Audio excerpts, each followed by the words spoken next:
Welcome to Metamorphose, the podcast that awakens awareness. I am Anne Guéquière, author and editor of projects committed to a new world. Every week, we go together to discover a bright subject with a guest that carries a voice of awareness. Thank you for being with us today. Metamorphose. Awaken your consciousness.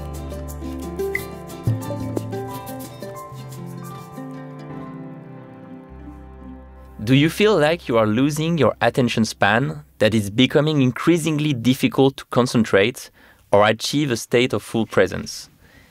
Do you then fall into the trap of guilt, blaming yourself for spending too much time on social media or switching tasks every 5 minutes?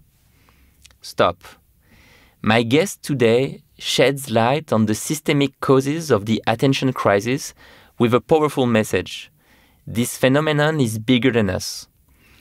After watching his godson disappear behind screens, this British journalist embarked on a worldwide investigation to understand why we can no longer stay focused.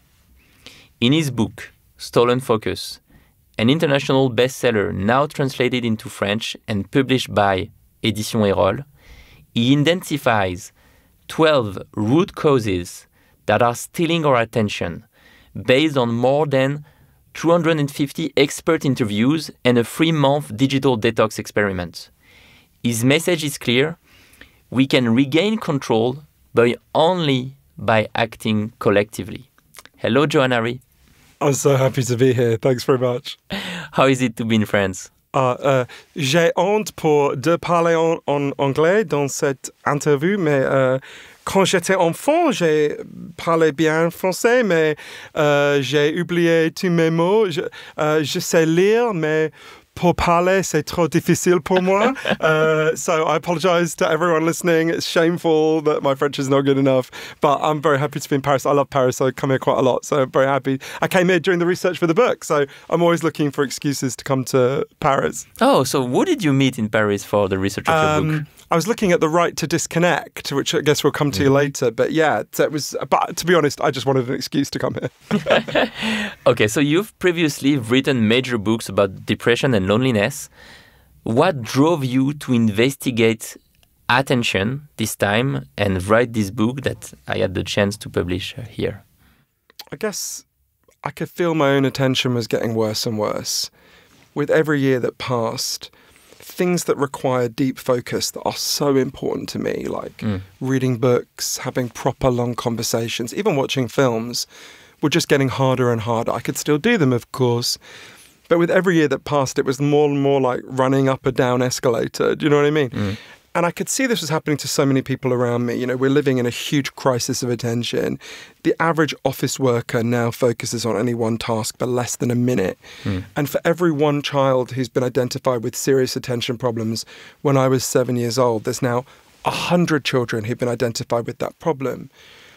But to be honest, I didn't really want to write about it. I was quite ashamed. I thought there was something wrong with me. I was pretty sure I knew why it was happening. I thought, well, someone invented the smartphone, that screwed me over. And, you know, I thought I was lacking in willpower, right? I'm just not strong enough to resist these temptations. But there was a moment when I realized I really had to dig into this deeper. So, like you mentioned in your intro, I've got a godson, and I've got several, but talk about one in particular. So when he was 9, he developed this brief and unbelievably cute obsession with Elvis Presley. And the reason it was so cute is because he seemed to genuinely not know that impersonating Elvis had become a kind of cheesy cliche. So I think he was the last person in the history of the world to do a totally sincere version of Jailhouse Rock. It was adorable. And every night when I would tuck him into bed, he got me to tell him the story of Elvis's life over and over again. I skipped over the bit at the end where he shit himself to death on the toilet, obviously. But and one night I mentioned Graceland, where Elvis lived. I said that people go and visit it. And his whole face lit up and he said, Johann, will you take me to Graceland one day? And I said, sure, the way you do with 9-year-olds, because like next week he'll want to go to the North Pole or whatever. And he said to me, no, do you really swear one day you'll take me to Graceland? And I said, I absolutely promise. And I didn't think of that moment again for 10 years until so many things had gone wrong. So by the time he was 19, this will sound like an exaggeration, it's not. He spent literally almost all his waking hours alternating between his iPad, his iPhone, and his laptop. And his life was just this blur of Snapchat, YouTube, porn. And it really felt like he was almost spinning at the speed of Snapchat, where nothing kind of still or serious could get to him. You know, he's a very intelligent person. You would really like him. But it was like nothing could get any traction in his mind, you know. And one day we were sitting in my apartment in London, and all day I was trying to get a conversation going with him, and I just couldn't. And to be totally honest with you, I wasn't that much better. I was staring at my own devices. And we were sitting there, and I suddenly remembered this moment all these years before, and I said to him, hey, this is no way to live. Let's go to Graceland. And he looked at me completely blankly. He didn't even remember this thing from years ago. And I reminded him, and I said, look, we can't live like this. Let's go on a big road trip all over the American South. But you've got to promise me one thing, which is that if we go, you'll leave your phone in the hotel during the day, because there's no point going if you're just going to look at Snapchat the whole time. And he really thought about it, because he wasn't happy living like this. And he said, you know what, I want to do this. So I think it was literally 2 weeks to the day later, we took off from London to New Orleans, where we went first. And a couple of weeks later, we got to the gates of Graceland. And this is even before COVID. It turns out when you get to Graceland now, there's no human being to show you around. You arrive, they hand you an iPad, and the iPad shows you around. So you put in earbuds, and the iPad says, you know, go left, go right. And every room you go in, it tells you a story about that room, and there's an image of that room on the iPad in front of you. So it has this really weird effect that everyone just walks around Graceland staring at the iPad, right? And not watching Graceland. Not looking at it. And I'm kind of walking around, I'm getting a bit kind of tense, a bit pissed off. I'm like, you know, look at the place. You all travelled a long way to get here. And we got to the jungle room, which was Elvis's favourite room in Graceland. It's called that because it's got loads of fake plants in it. They've kept it exactly as it was when he died. And I'll never forget them. There was a middle-aged Canadian couple next to us, and they were just staring at the iPad, and the man turned to his wife and said, honey, this is amazing. Look, if you swipe left, you can see the jungle room to the left, and if you swipe right, you can see the jungle room to the right. And I turned to look to them, and they were just swiping back and forward. And I leaned forward and I said, but hey, sir, there's an old-fashioned form of swiping you could do. It's called turning your head, because you realise you don't need to look at the jungle room on the internet. It's literally all around us, right?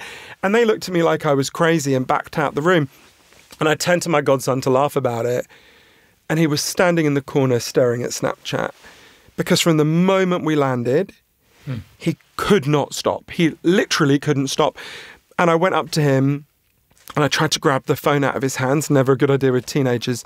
And I said to him, look, I know you're afraid of missing out, but this is guaranteeing that you'll miss out. You're not showing up at your own life. You're not present at the events of your own existence. This is no way to live. And he stormed off, understandably. And I walked around Memphis on my own that day. And I found him that night in the Heartbreak Hotel where we were staying up the street. And he was sitting by, there's a huge guitar-shaped swimming pool. And he was sitting there, and I went up to, he was looking at his phone, and I went up to him, and I apologised for getting so angry. And he didn't look up from his phone, but he said, I know something's really wrong, and I don't know what it is. And I realised in that moment, we came away to get away from this problem of distraction, but there was nowhere to escape to. It's everywhere. It's the air we all breathe.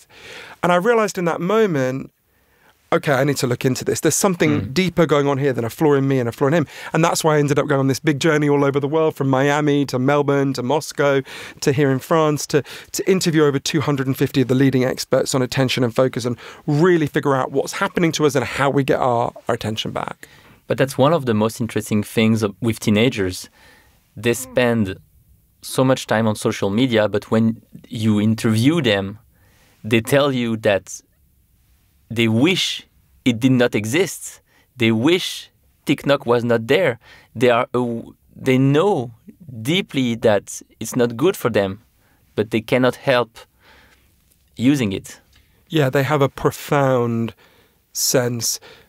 You know, sometimes this is framed as if people who are warning about the effects of attention are sort of standing above teenagers going, oh, young people today, right? There's something wrong with them. It's the opposite of the truth. Young people know this better than anyone, partly because they've been affected even more badly than older people. And there's nothing wrong with teenagers. There's something wrong with the environment, right? The book is called Stolen Focus in English because your attention did not collapse. Your attention has been stolen from you. And interestingly, when I studied this in great detail over 3 years and did a really deep dive into the scientific research around this, what I learned is there's actually scientific evidence for 12 factors that can make your attention better or can make your attention worse. And loads of the factors that can make your attention worse have been hugely rising in recent years. This is why we're in this crisis. And these factors actually range quite widely from the food we eat to the way our offices are designed, to the way our kids' schools are designed, to air pollution, of course, some of the elements of technology, not all of our technology, that I'm sure we'll get to. So actually, this is a very broad range of forces that are profoundly undermining our attention. But crucially, once we understand what those factors are, we can get out of the dynamic of blaming ourselves, blaming our kids, and actually start getting angry with the forces that are doing this to us, and crucially begin to deal with those forces. And I never forget someone who massively guided a lot of the insights for the book, an amazing person called Dr. James Williams, who had been at the heart of Silicon Valley, was disgusted and left and became, I would argue, the most important philosopher of attention in the world right now. He's now at Oxford. Said to me, you know, the axe existed for 1.2 million years. Human beings had axes for 1.2 million years before anyone said, guys, shall we put a handle on this axe, right? The entire internet has existed for less than 10,000 days. Loads of these factors that are harming our attention are very recent. Many of them didn't exist when I was a child, right? We can fix these factors if we want to. Sometimes it's framed as, oh, the factors that are undermining our attention are just an inevitable part of the modern world. This is just the way the world works now. I'm here to tell you that is absolutely not true, right? These are recent forces in many cases, not every case. These are recent forces, and we can put them right to some degree as individuals and to some degree as a society. So before we go into those forces, what is attention? How can we define it? Attention is your ability to narrow down to one specific act or way of thinking. So you think about the room we're in now, right? So we're sitting in a recording studio, but if I turn my head to the left, I can see your nice technician who has a very good beard that I'm jealous of. I was saying to him earlier, because I tried to grow a beard. It did not look stylish and elegant like his. If I turn my head a little bit, I can see Sabine, who's my brilliant French publicist. I could look around the room. I can see this light here. If I listen very carefully, I can just about hear the buzzing of this light. I could look at your shoes, I could think about them, but I'm narrowing my focus down from all of those things onto you.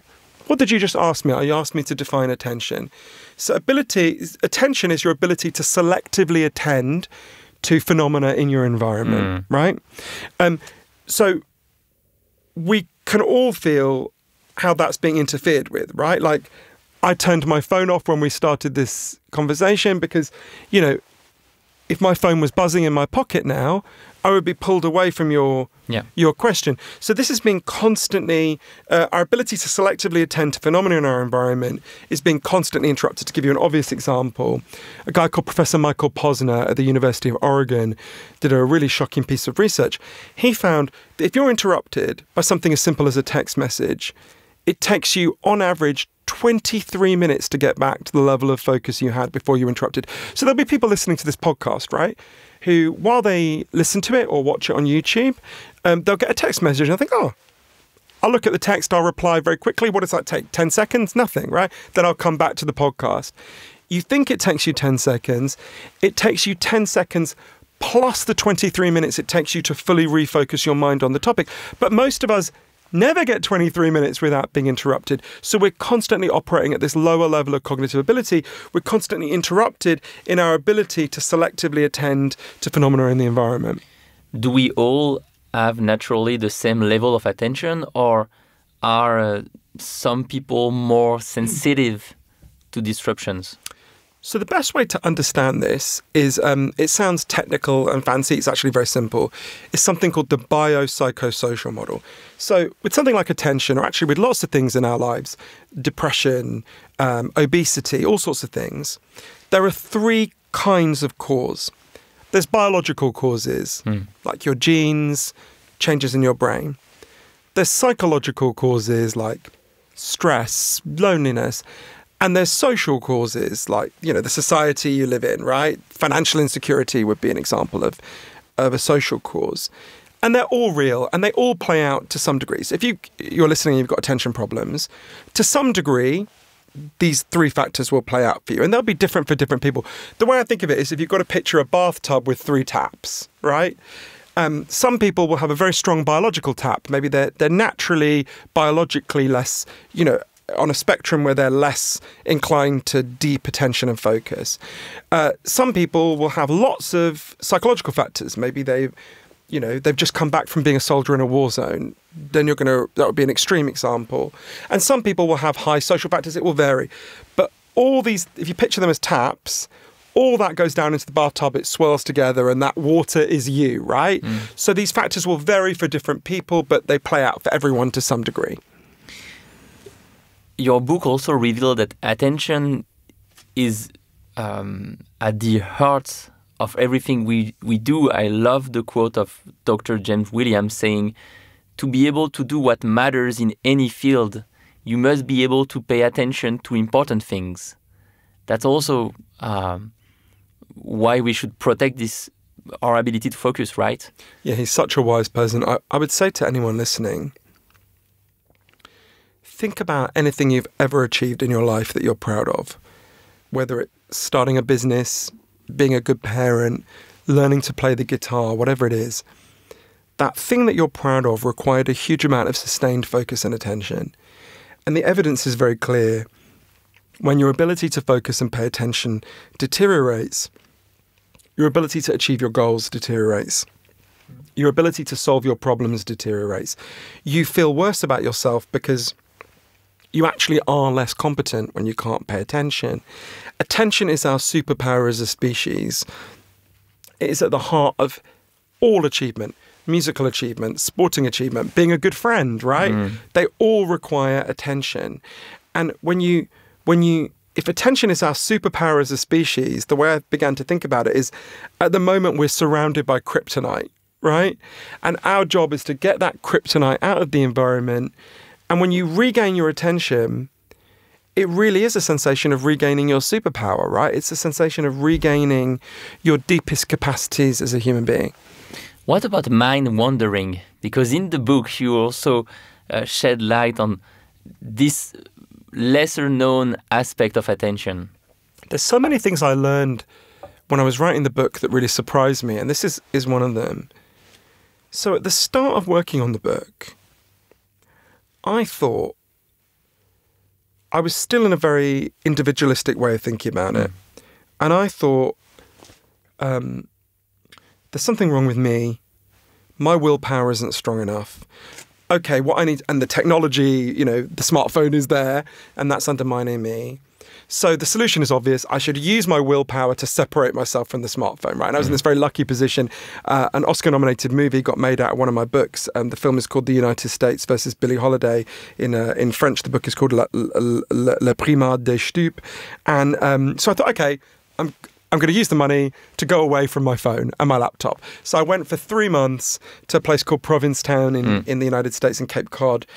And I went there and I had no phone and no laptop that could get on the internet for an entire 3 months, right? The real digital detox. Yeah, like a hardcore, I basically joined the Amish, right? Although it's a very gay town, so not quite like the Amish. But, and there were many ups and downs in those 3 months. But the thing that most shocked me was how much my attention came back. Like, I was stunned. I could read books for like 8 hours a day, right? Like, and that's not just because of the technological detox. Actually, there were all sorts of things that changed that we can talk about that are related to these 12 factors that I write about in the book. But the thing that really surprised me, one of the things that really surprised me, is I went there to get my focus back, right? To kind of do deep focus, like read books. But quite quickly, I started going out, and I would go for long walks. And I obviously didn't have my phone, so I had to just walk with nothing, right? Normally, when I walk around, I'm listening to audiobooks, I'm listening to podcasts, I'm talking to my friends, and I couldn't do that. And I would go for these really long walks, and at first I thought, this is not what I came here to do, right? I came here to focus, not to just, let my mind wander. But actually, I quite quickly realised it was in those hours when I was walking that I was starting to have my best ideas. I was starting to be most creative. And there's a whole science of looking at this. So mind wandering is when you let it's when you let your thoughts float without any obvious thing to think about, right? Any obvious anchor. So if you're reading a book, you're not mostly mind wandering, you're mostly thinking about the subject of the book. People listening to this podcast are mostly not mind wandering, they're thinking about what we're saying, right? But mind wandering is when you just set that aside and you just let yourself go off. And there's been I later learned, there's been, and I interviewed the experts on this and did a deep dive into the research, there's been a huge renaissance, or really naissance, in the last 20 years in the study of mind wandering, partly because of all the developments in fMRI technology. And it turns out, so we think of mind wandering as a waste of time, right? If anyone listening has kids and you go to your parents' evening and the teacher says, "Oh, little Johnny, he just lets his mind wander all the time," that will not be a compliment. But it turns out mind wandering is really important for thinking. When you let your mind wander, it turns out that's when you process the past and make sense of it. It's when you anticipate the future and prepare yourself for it. And it's when you combine ideas in your mind that otherwise would not be combined, which is actually where creativity comes from. So it's really important.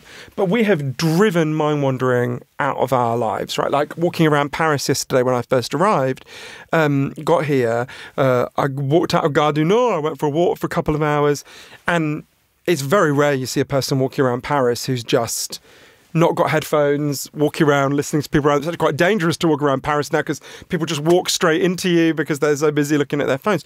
Yeah. So we've driven and when I got mind wandering back into my life, I realised what a gift it was. It's one of the really big changes I've made since then. That was in 2018 that I went to Provincetown. Now, wherever I am in the world, I have at least an hour a day where I leave my phone at home and I go for a walk.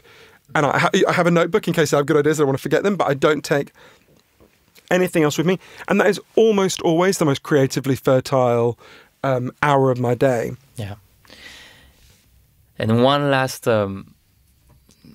lesser known aspect of attention is the connection between attention and presence in the world. You mentioned the case of this man standing still, facing the ocean, the complete opposite of Facebook, you write. Is attention the key to accessing a contemplative dimension of existence? This was so weird. I remember the day that happened. So Provincetown is at the tip of Cape Cod. So it's like a sandbar that goes into the ocean, basically, a huge long sandbar. And I remember very early in being in Provincetown, I went for a walk. And I kind of stopped in my tracks because there was this guy who looked like he was standing in the middle of the ocean quite far out. And I was like, oh my God, what's happening? But actually what happens is there's sort of these long bars of sand that are just under the ocean. So you can walk on them. And he was just staring out to sea for like hours and hours. And I look at him and I had been, I had been so busy for so long. I hadn't really stopped really for years. And I remember looking at this guy and thinking, God, I could never do that. And yet he looked so happy and so peaceful.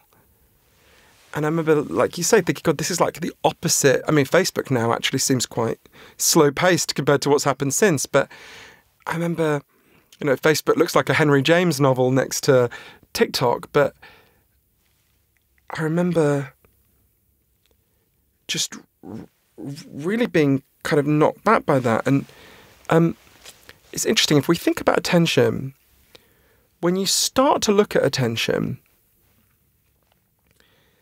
it seems like quite a small subject. It's like a minor irritant, right? It's like, oh, I'm distracted a fair bit. You know, I went to the fridge to get a Coke Zero to drink, but I got a text message from my friend. I was standing in the kitchen. I couldn't remember why I was there. I went back. I didn't have the Coke Zero. We think of things like that, like minor irritations. But actually, what I was fascinated by, when you look at the science of attention, the more you look at it, the more you realize it affects every single layer of our existences. So there's this typology of attention that I think is really worth thinking about.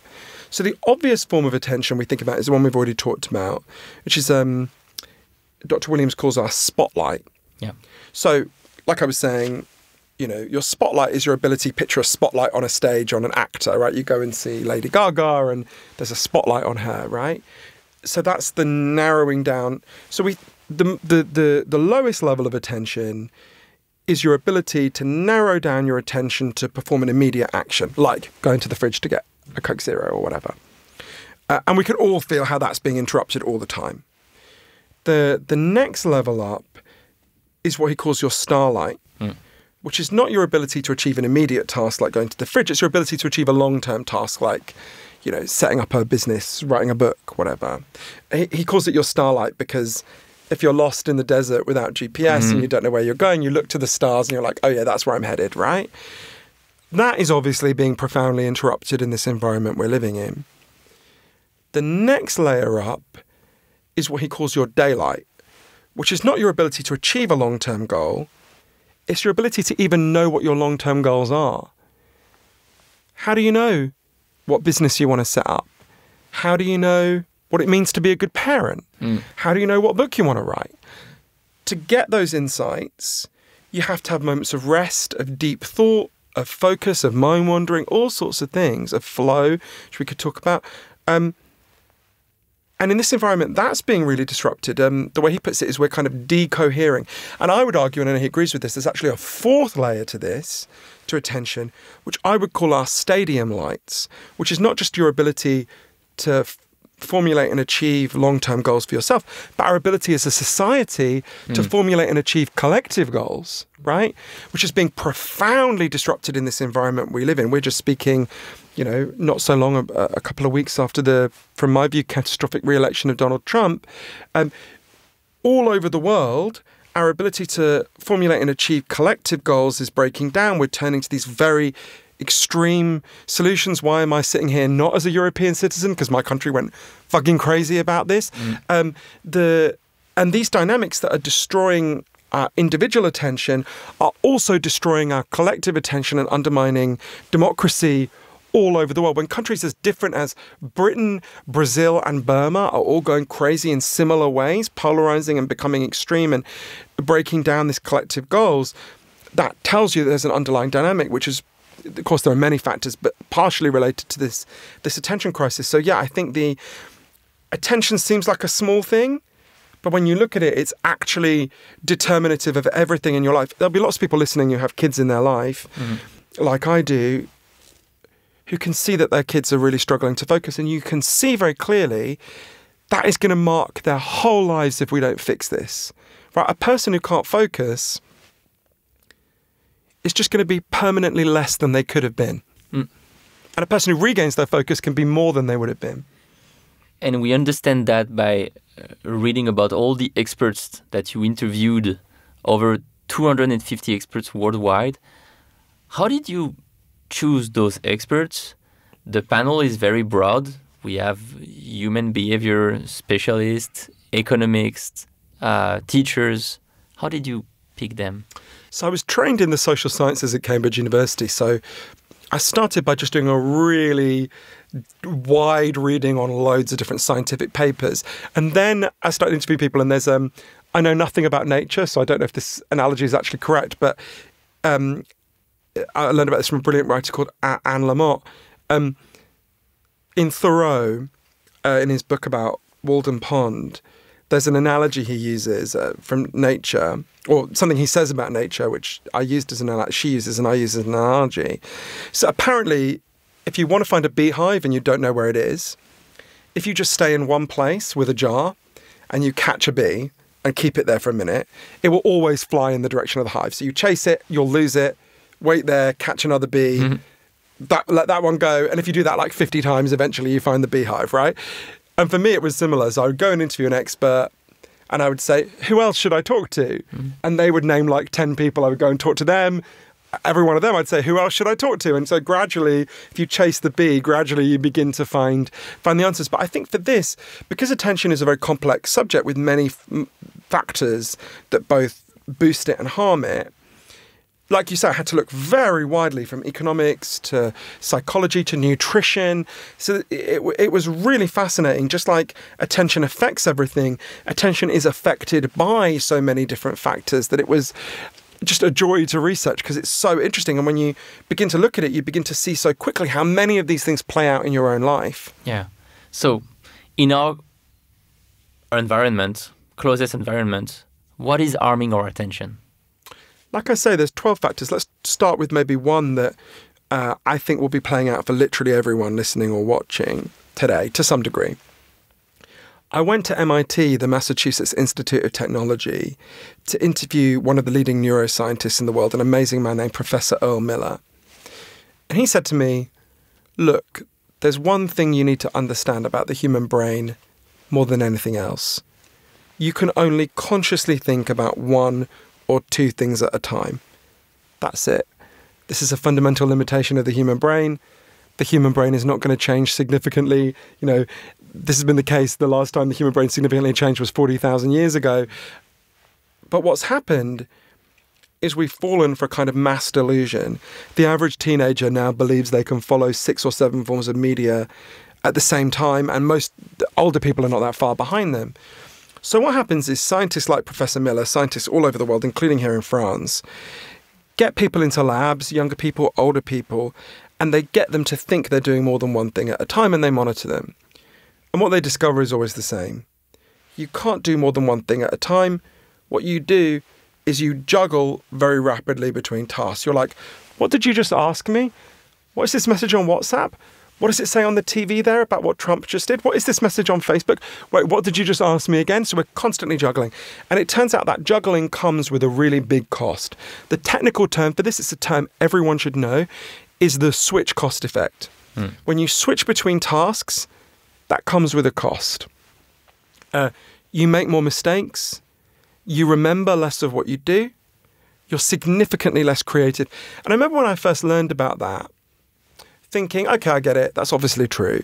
But this is like a small effect, right? It's like a niggling effect. This is a really big effect. I'll give you an example of a very small study that's backed by a wider body of evidence. Hewlett-Packard, the printer company, got a scientist in to study their workers. And he split them into 2 groups. And the first group was told, get on with your task, whatever it is. You're not going to be interrupted. Just do what you've got to do, right? And the second group was told, get on with your task, do what you've got to do. But at the same time, you've got to answer loads of emails and phone calls. So, like, that's how most of us live. At the end of the experiment, Dr. Glenn Wilson, the scientist involved, tested the IQ of both groups. And he discovered that the group that had not been interrupted scored, on average, 10 IQ points higher than the group that had been interrupted. To give you a sense of how big an effect that is, if you or me sat down now and we got out some cannabis and we smoked a fat spliff and we got stoned, our IQs would go down in the short term by 5 points. So being chronically interrupted in the way we are all the time is twice as bad for your intelligence in the short term as getting stoned. You'd be better off sitting at your desk, smoking a spliff and doing one thing at a time than you would sitting at your desk, not smoking a spliff and being constantly interrupted. Now, I don't want anyone to get the wrong idea. You'd be better off neither smoking a spliff nor being interrupted. But you get a sense of how big an effect this is. This is why Professor Miller said to me, we are living in a perfect storm of cognitive degradation as a result of being constantly interrupted. That could inspire some creative HR policies. We also learn in the book that sleep plays a crucial role in our attention capacity. Like, what are the effects of our 24/7 society on our brain? This blew my mind. So we sleep about 20% less than people did a century ago. The average British child sleeps 85 minutes less than they did in 1945. 85, yeah. An extraordinary reduction. And I went to interview one of the leading experts on this, amazing man named Dr. Charles Czeisler at Harvard Medical School. He's one of the leading sleep experts in the world. He's trained everyone from the US Secret Service to the Boston Red Sox in sleep science. And he said to me, even if nothing else had changed, nothing at all, except that we sleep so much less, that alone would be causing a huge crisis in attention. If you stay awake for 19 hours, which doesn't sound like very much to me, your attention degrades as much as if you'd got legally drunk, right? And there's lots of reasons why, but one reason why is the whole time you're awake, your brain is generating something called metabolic waste. One scientist calls it brain cell poop, which helped me to think about it. So you're awake, it's building up in your brain. And when you go to sleep, when you get into deep sleep, a watery fluid washes through your brain, carries this brain cell poop out of your brain, down into your kidneys, and eventually out of your body. If you don't get enough sleep, if you don't get 8 hours sleep a night, your brain literally doesn't clean itself properly. So when you wake up, you know that feeling when you're tired and you feel clogged up? That is not a metaphor. You are literally, your brain is clogged up, right? So we're all going around with brains clogged with this metabolic waste, which builds up over time. It has catastrophic effects in the long term. It's why if you sleep less, you're significantly more likely to get dementia later in life. But it also has immediate effects. If you look at the evidence on, you just give people very simple attention tests. If they haven't slept properly, you perform much worse. And in our societies now, we are all sleeping, or most of us are sleeping, significantly less than humans did in the past. There's a really interesting bit of science that he discovered about this that helped me. So there's many things going on here, but one of them is, there's a really fascinating phenomenon. So imagine you went camping. This is my idea of hell. I would never want to go camping, but imagine you went camping. I know French people like this. If you go camping in the countryside, so imagine you haven't set up your tent and it starts to get dark. As it gets dark, you will get a surge of energy, which is great. It means you'll be able to set up it means you'll be able to set up your tent before it's completely dark and you'd be screwed and it'd be really difficult, right? So you can see there's an evolutionary advantage to that. And if you think about the circumstances where we evolved, it makes perfect sense. It starts to get dark, you get a surge of energy so you can get back to your cave, so you can get back to your tribe, right? So we evolved to get a surge of energy as it gets dark. But now in the environment where we live, you'll be lying in your bed, you'll be watching your phone in bed, this glowing light, you'll start to get tired and you switch off your phone, right? Oh, I'm ready to go to sleep now. But the signal your brain gets is, oh, it just got dark.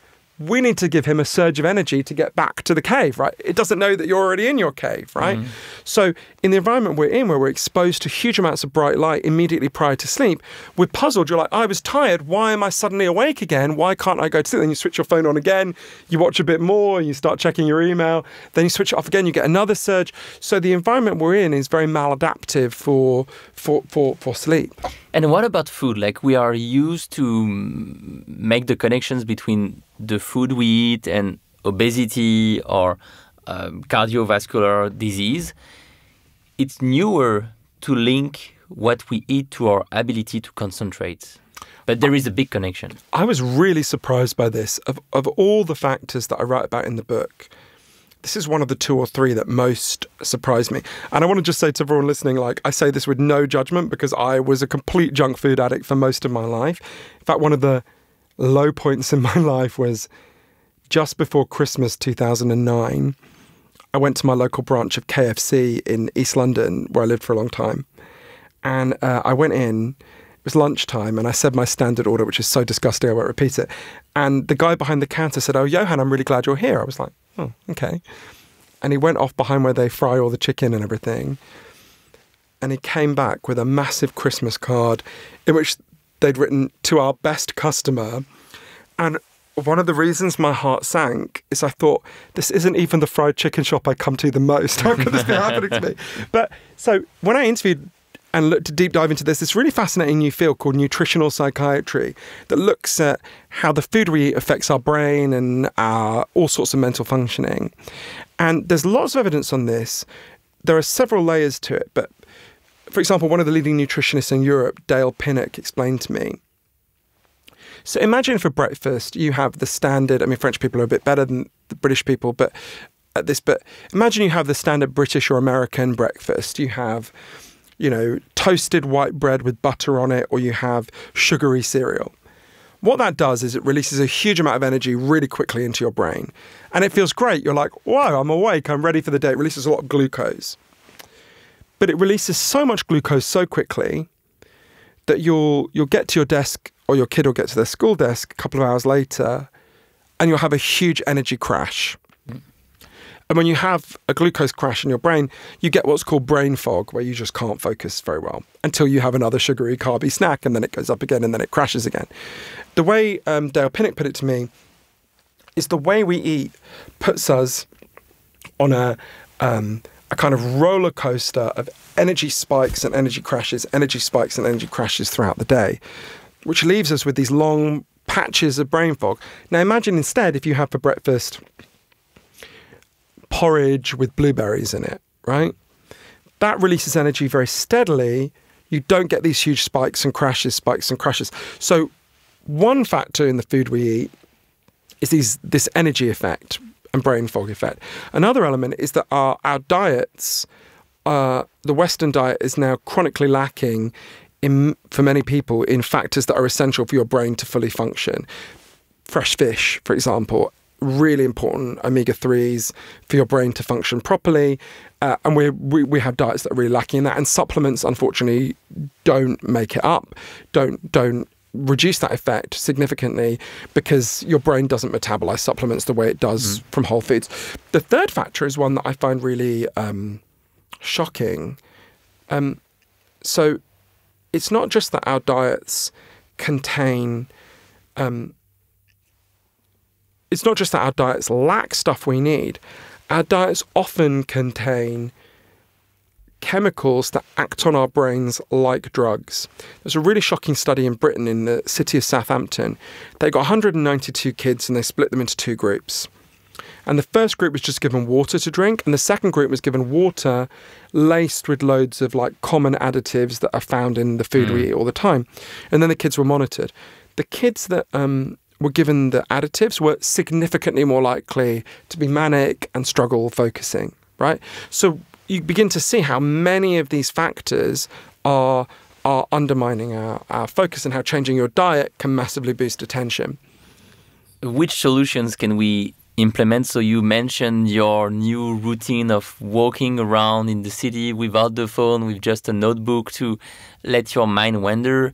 I understand that I can also prioritize my sleep to protect my focus. I can understand that I have to switch my French breakfast and let go of the croissant.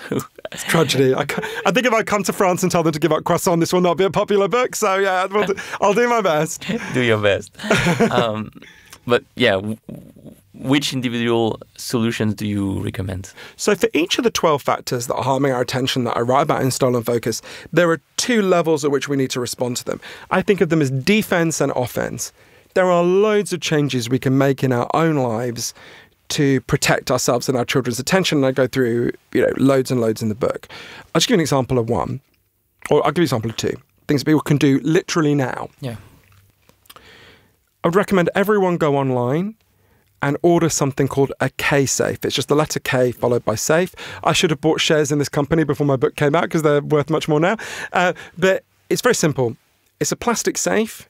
You take off the lid, you put in your phone, you put on the lid, you turn the dial, and it locks your phone away for anything between 5 minutes and a whole day, however long you tell it to. And once it's locked, you can't get your phone, right? I mean, if there was an emergency, you could smash it, but then you'd have to buy another K-Safe, right? I use that 3 hours a day to do my writing. I would not have finished my most recent book if I didn't use it. Whenever my friends come around for dinner, I always say, we're going to all put our phones in the phone jail. And it's really hard at first, but I always explain to people the pleasure of knowing that I'm actually listening to you and you're actually listening to me will be so much greater than whatever shitty Instagram update you're going to have to wait a couple of hours for, right? And sometimes people say, but what if there's an emergency? I always say to people, but I'm 45, I always say to them, so you remember the first 23 years of our lives, right? The first half of our lives, when you left home, like if there was an emergency, you had to wait until you got home to learn about it. We didn't all die, right? It's okay. You're not the president. You don't have to give orders. It's all right, right? You know, the world can wait for you.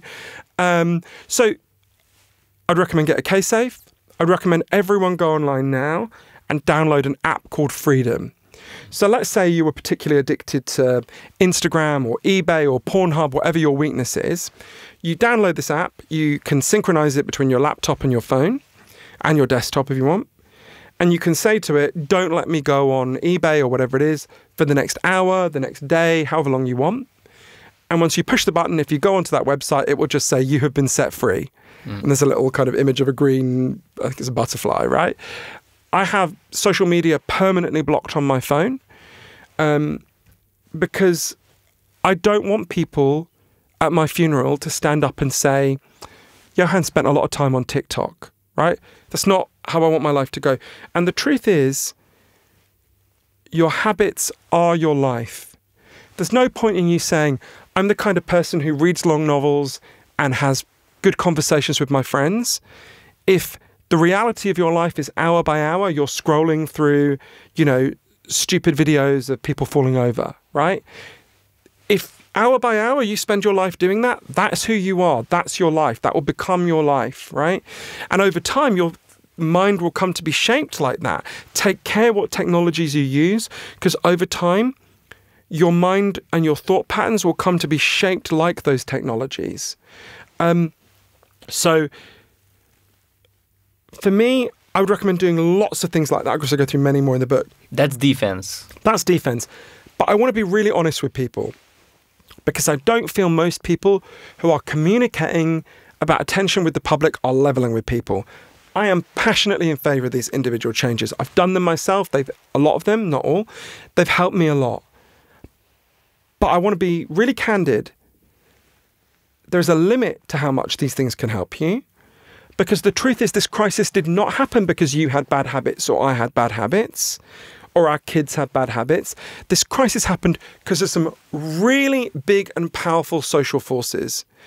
And at some point, as has begun in many parts of the world that I went to, we're going to have to take on those forces. We're going to have to challenge those forces. A huge component of this has to be collective, because there are things that we can't do as isolated individuals, right? At times, I think that, purely individual responses are like, Paris is pretty polluted, although it's much better now because of the actions of your mayor, which I really support, around traffic and so on. But, you can react to air pollution by wearing a gas mask, right? If I lived in Beijing, I'd wear a gas mask. But it was much better to deal with air pollution by massively restricting where cars can go, right? And in the same way, at the moment, we think about this purely in terms of gas mask solutions, which have some significant value, but we've got to take on those forces. And I went to places that have begun to do it. So that's more like a political answer. But between this political answer and the individual solutions, are there other collective levels where we can act within my friends, within my families, within my co-workers? What can I do to protect my attention and our attention? Well, let's pick on the last one you chose, co-workers. It's really interesting. So we've ended up with a kind of bizarre and profoundly wrong conception of productivity. So we think the productive worker is the worker who answers the boss's email immediately, who soaks up all the stress you put on them without ever pushing back, who, is still awake at midnight to answer the email. In fact, the science is very clear. These are all things that destroy productivity, right? Being sleep deprived, being constantly interrupted, being overly stressed. These factors destroy productivity, right? And especially now in this AI environment, what will be a productive worker in this new environment? Look, AI is going to do the simple, immediate tasks much better than we can pretty soon. In fact, it already can in many cases. That's not what we need. What we need to be as workers, and what employers need from their workers, is deep thought, creativity, the things that AI is not good at, right? So we've ended up in this bizarre productivity trap where, a brilliant guy called Professor Jeffrey Pfeffer, who's one of the leading experts on organizational management in the world, I interviewed him at Stanford in California, said to me, everyone knows this at some level about their sports team. We had the Euros last year. No French person wanted the French team to walk onto the pitch, exhausted having not slept the night before, stressed out of their mind, and with their phone to check during the game, right? Anyone who suggested such a technique would have been laughed out of court, right? He said to me, okay, if that's true of your football team, that's true of your colleagues, that's true of you, right? So we need to radically reappraise what we think productivity is. We need to challenge that at every level. Think about something as simple as how we've redesigned offices or how we've redesigned schools, right?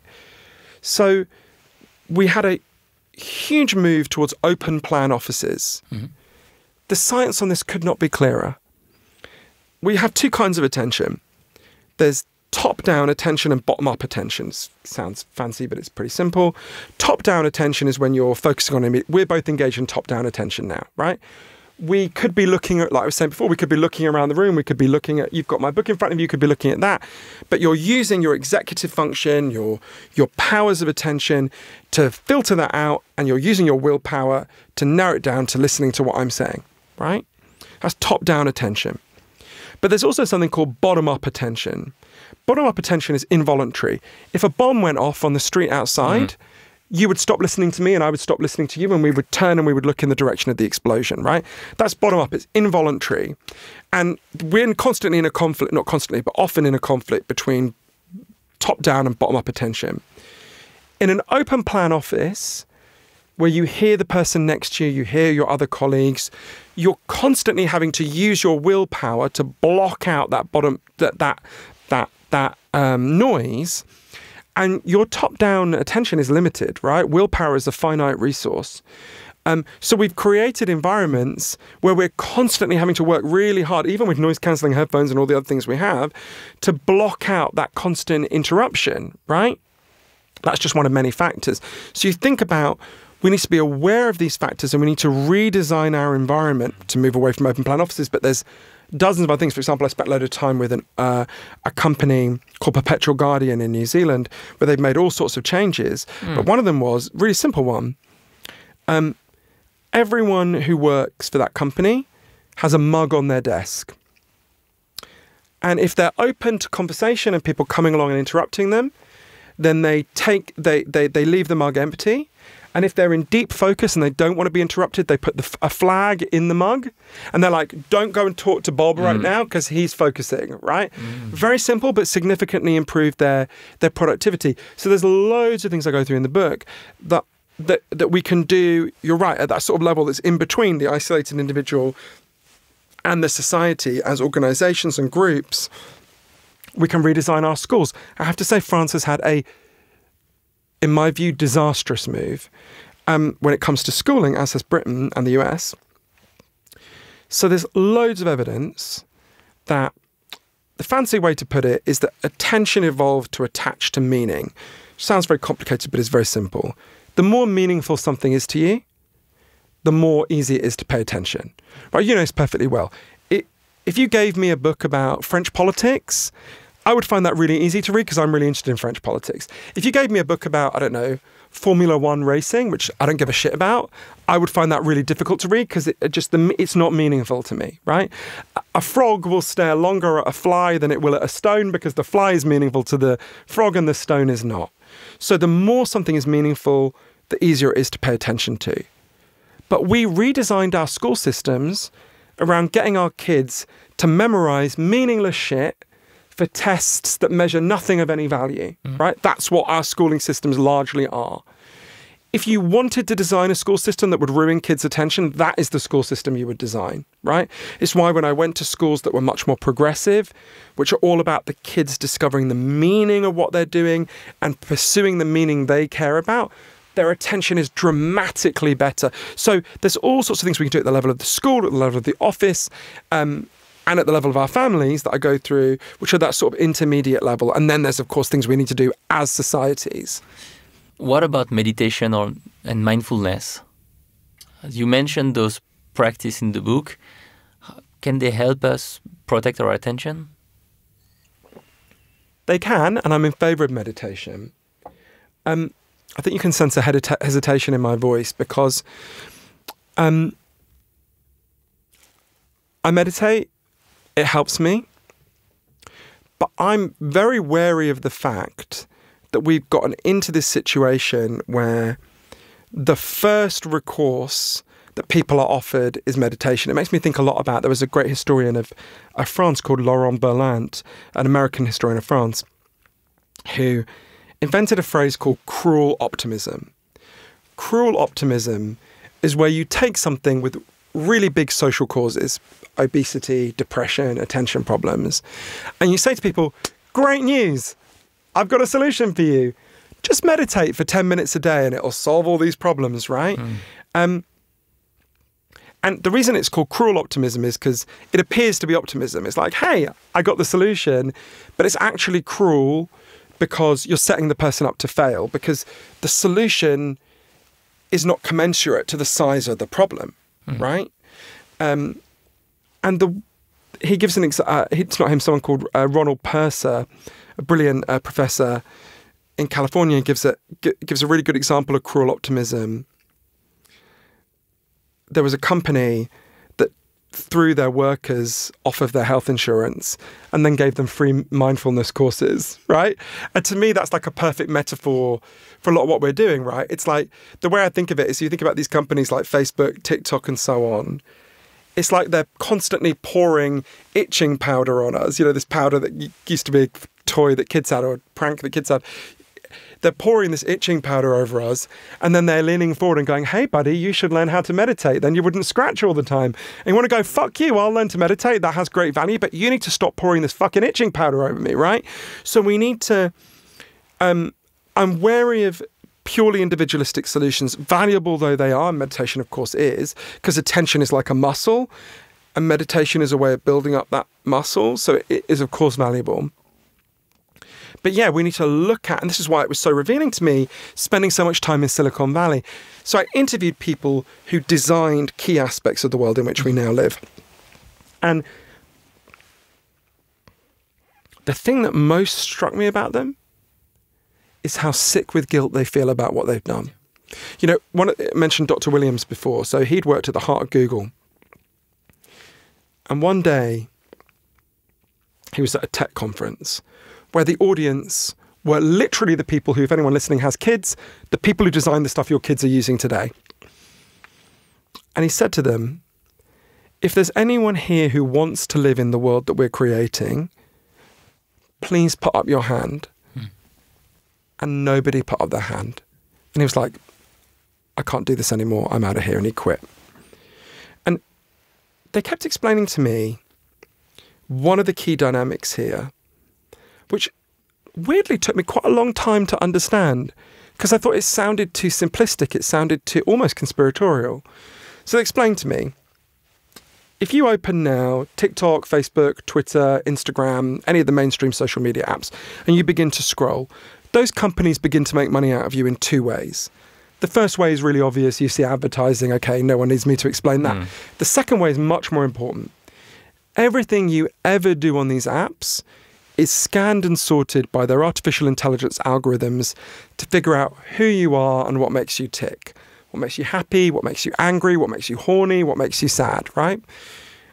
And it's harvesting this information, it's learning this information for many reasons, but the most crucial one is to figure out what to show you next to keep you scrolling. For a very simple reason. Every time you open the app and begin to scroll, they begin to make money because you see ads. The longer you scroll, the more money they make because the more ads you see.